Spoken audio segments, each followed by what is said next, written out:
suis présentement au bord de la rivière des Outaouais où on retrouve une espèce d'écrevisse introduite, l'écrevisse obscure. Une écrevisse dont on n'entend pas souvent parler, malgré que ça fasse plus qu'une vingtaine d'années qu'elle soit introduite au Québec. Donc, on entend souvent parler de l'écrevisse à tache rouge ou de l'écrevisse géante, qui sont elles aussi des écrevisses introduites. D'ailleurs, on a fait des vidéos sur ces espèces. Mais l'écrevisse obscure, on entend moins souvent parler. L'impact négatif de la présence de l'écrevisse obscure est probablement celui du risque d'hybridation avec l'écrevisse à rosque carénée ou d'autres espèces et que les descendants soient des hybrides. Donc, on perd une diversité génétique. C'est une espèce qui est, à toute fin pratique, très difficile à identifier. Elle n'a pas vraiment de critères qui lui est propre. Pas de coloration spéciale, pas de structure vraiment particulière. Donc, difficile à identifier.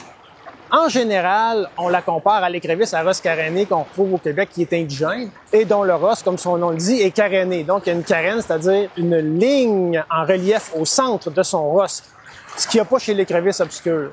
Sinon, le meilleur critère pour identifier l'écrevisse obscure, c'est un critère qui est difficile, mais ça prend un mâle pour l'identifier, ce sont les gonopodes. Les gonopodes qui sont les structures génitales du mâle. Donc, comme chez certains papillons et chez certains coléoptères, en fait, on identifie l'espèce de façon sûre à partir de l'organe reproducteur des mâles. Donc, sur les gonopodes, il y a deux pointes. L'une d'elles est assez pointue, l'autre est émoussée, plus arrondie.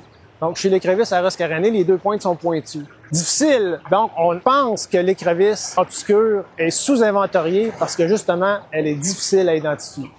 De plus en plus, il y a des outils comme la génétique qui vont permettre d'identifier correctement ces espèces. Mais présentement, l'écrevisse obscure continue à demeurer obscure.